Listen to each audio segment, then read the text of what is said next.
Last bench, क्या आप ready हैं? ओके, खड़े हो जाइए। आपके लिए प्रश्न कर रहा हूँ। 2 या 2 से अधिक सेलों की व्यवस्था क्या कहलाती है? फिर से सुने प्रश्न। 2 या 2 से अधिक सेलों की व्यवस्था क्या कहलाती है? विकल्प हैं विद्युत सेल, विद्युत बल्ब, बैटरी या फिर सेल। जवाब दें। 10 सेकंड आपके लिए समय है। फिर से बोलिए। नहीं, गलत जवाब है। इसके लिए आपको तो कोई अंक नहीं मिलेगा। देखिए, जब कई सेलों को मिला देते हैं तो वो बैटरी कहलाती है। समझ गए? ये आपको ध्यान देना पड़ेगा। चलिए बैठ जाइए। दूसरा सवाल अब दूसरे बेंच के बच्चों से, खड़े हो जाएं। यस, आपके लिए सवाल है। 2 सेल में कितने टर्मिनल होते हैं? एक कोई सेल है, ठीक है, उसमें कितने छोर या टर्मिनल होते हैं? आपके विकल्प हैं 1, 2, 3 या फिर 4। बताइए। वेरी गुड, बिल्कुल सही जवाब। क्लैपिंग कर दीजिए। अब तीसरा सवाल आप लोगों से, ध्यान से सुनिए। विद्युत बल्ब का प्रतीक क्या है? विद्युत बल्ब का प्रतीक क्या है? ऑप्शंस हैं बोर्ड पे, आपको बोर्ड पर 4 प्रतीक दिख रहे हैं। पहला नंबर, दूसरा नंबर, तीसरा नंबर और चौथा नंबर। बताइए इसमें विद्युत बल्ब जो है, बल्ब का प्रतीक या चिन्ह जो है वो कौन सा है? इसमें से पहचानिए, बताइए। हाँ बताइए, उत्तर क्या होगा? बी नंबर ना? वेरी गुड, क्लैपिंग कर दीजिए। अब चौथा बेंच, चौथा ग्रुप जो है, आप बताइए फ्यूज़ का निर्माण किससे होता है? फ्यूज़ जो देखिए बोर्ड में फ्यूज़ लगा होता है ना, एक तरफ आपको इंडिकेटर दिख रहा है, दिखा रहा हूँ। देखिए एक तरफ इंडिकेटर वो जल रहा है और ये जो है ना, ये फ्यूज़ है। इसके अंदर एक पतली तार होती है ना। तो आप बताइए, ऑप्शन है कि किससे फ्यूज़ का निर्माण होता है? कम गलनांक के पदार्थ से, दूसरा उच्च ताप के धातु से, तीसरा विद्युत चुंबक से और चौथा इनमें से कोई नहीं। बताइए सही जवाब, सोचिए। ऑप्शन नंबर ए, मतलब जिसका गलनांक कम होगा उसी से फ्यूज़ का निर्माण होगा। बिल्कुल सही जवाब, क्लैपिंग। चलिए अब पांचवा बेंच वाले ग्रुप के लिए पांचवा प्रश्न। विद्युत घंटी किस प्रभाव पर कार्य करती है? विद्युत घंटी किस प्रभाव पर कार्य करती है? पहला, विद्युत धारा का चुंबकीय प्रभाव, दूसरा विद्युत धारा का ऊष्मीय प्रभाव, तीसरा विद्युत सेल या चौथा इनमें से कोई नहीं। सोचिए और बताइए। फिर से बोलिए। विद्युत धारा का चुंबकीय प्रभाव, बिल्कुल सही जवाब। क्या आप रेडी हैं? Yes, okay. विद्युत चुंबक का उपयोग किया जाता है। विद्युत चुंबक जो है उसका उपयोग कहाँ करते हैं? विद्युत घंटी बनाने में, दूसरा टेलीफोन में, या सी पंखा में, या इनमें से कोई नहीं। आपको बताना है विद्युत चुंबक का उपयोग किस में होता है? विद्युत घंटी में, टेलीफोन में, पंखा में, या इनमें से कोई नहीं। सोचिए और जवाब दीजिए 10 सेकंड के अंदर। हाँ जवाब दीजिए। क्या बनाने में? पंखा में। विद्युत चुंबक का उपयोग किया जाता है पंखा में। नहीं, गलत जवाब। इसके लिए आपको कोई अंक नहीं मिलेगा। विद्युत चुंबक का उपयोग किया जाता है, कोई बताएंगे? किसमें?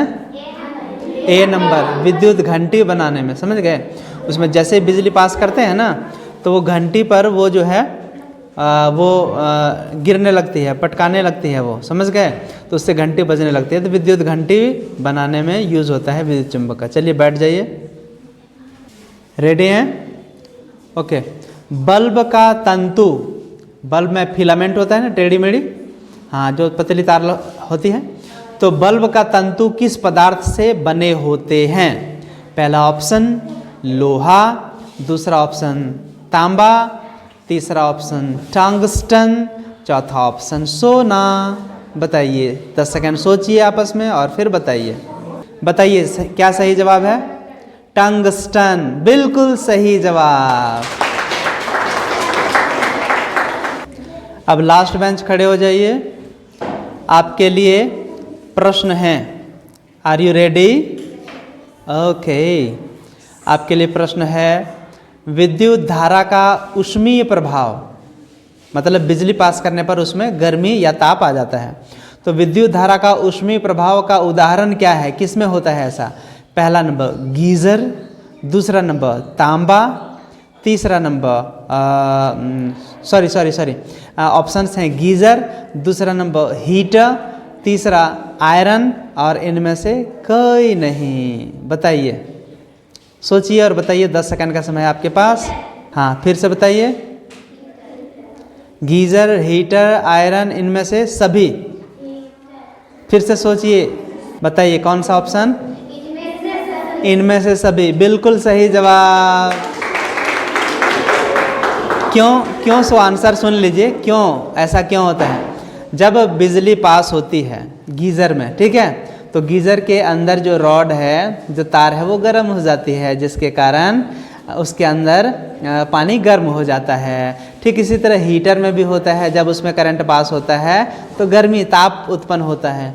इसी तरह आपका आयरन में भी होता है, जब उसमें बिजली पास होती है तो आयरन गर्म हो जाता है। इसलिए इसका ऑप्शन होगा, सही होगा इनमें से सभी। ठीक है, बैठ जाइए। अब फिर से बारी आती है आप लोगों की।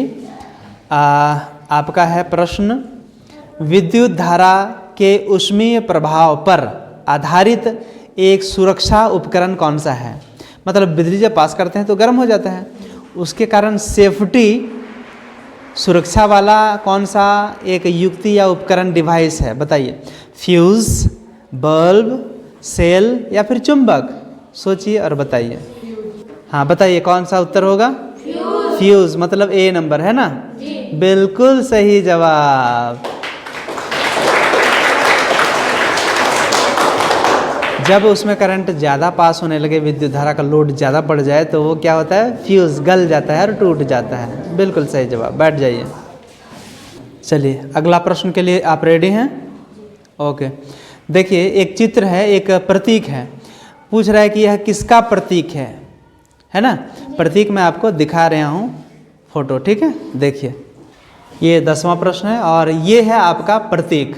देख लिया अच्छे से? आपको बताना है कि ये किसका प्रतीक है। ऑप्शंस हैं विद्युत सेल, बैटरी, विद्युत बल्ब या फिर तार। ऑप्शन सुन लिए? ठीक है, तो आपको बताना है। तो बताइए उत्तर कौन सा होगा? वेरी गुड, बिल्कुल ये विद्युत सेल ही है। कई सेल जब उसको जोड़ देते हैं तब वो बैटरी बन जाती है ना? पढ़ लिया आप लोगों ने ना? Very good, that's nice. अब आप लोगों के लिए अब विस्तार वाला प्रश्न, दीर्घोत्तरीय प्रश्न आ गया। अब आपको बताना है विद्युत धारा के 2 प्रभावों के नाम लिखिए। विद्युत धारा जब कहीं पे गुजारते हैं तो उससे 2 प्रभाव उत्पन्न होता है, इसके बारे में आप लोगों को बताना है, उस प्रभाव का नाम। समझ गए? सोचिए, 10 सेकंड का आपको समय मिलता है, फिर आप जवाब दें। बोलिए, जवाब दीजिए। कौन कौन सा प्रभाव विद्युत धारा का? ऊष्मीय प्रभाव, और दूसरा विद्युत धारा का चुंबकीय प्रभाव। चलिए ठीक है, सही है, बैठ जाइए। चलिए, आपसे दीर्घ उत्तरी मैंने थोड़ा विस्तार में जवाब देना है आप लोगों को। सवाल है, विद्युत धारा से ऊष्मीय प्रभाव उत्पन्न होता है, तो कोई ऐसा 2 मशीन, यंत्र का नाम लिखिए जिसमें विद्युत धारा का ऊष्मीय प्रभाव होता है। बताइए, या तापीय प्रभाव? सोचिए और बताइए। जवाब सोच लिया आप लोगों ने? हाँ, बता दीजिए कि विद्युत धारा का ऊष्मीय प्रभाव किस किस में होता है? हीटर में, वेरी गुड। आयरन में, वेरी गुड। चलिए ताली बजा दीजिए। अब लास्ट बेंच इधर से आप लोगों के सवाल है, सुनिए ध्यान से। जब विद्युत हीटर से विद्युत धारा प्रवाहित की जाती है, मतलब हीटर में जब बिजली पास करते हैं तो क्या होता है ये आपको बताना है। सोचिए 10 सेकंड और फिर बताइए। चलिए जवाब दीजिए, आपका 10 सेकंड खत्म हो गया। जब हीटर में विद्युत धारा प्रवाहित की जाती है तो क्या होता है? ऊष्मीय प्रभाव उत्पन्न होता है, जिसके कारण हीटर गर्म हो जाता है। वेरी गुड, सही जवाब। ठीक है, बैठ जाइए। चलिए अगला प्रश्न है, बैटरी का निर्माण सेलों को किस क्रम में संयोजन करने से बनता है? बैटरी जो है वो कैसे बनती है, सेलों को किस क्रम में सजाते हैं? तो इसमें कोई ऑप्शन नहीं है, आपको सोचना है और बताना है। ठीक है, आपस में डिस्कस करके बताइए। बताइए कौन सा क्रम में जोड़ते हैं, श्रेणी क्रम या समांतर क्रम? तो बताइए कैसे जोड़ना है सेलों को? ठीक है, धन टर्मिनल को ऋण टर्मिनल से और ऋण टर्मिनल को धन टर्मिनल से जोड़ना है। इसी क्रम को हम लोग श्रेणी क्रम, समूहन या संयोजन कहते हैं। ठीक है, वेरी गुड, सिट डाउन।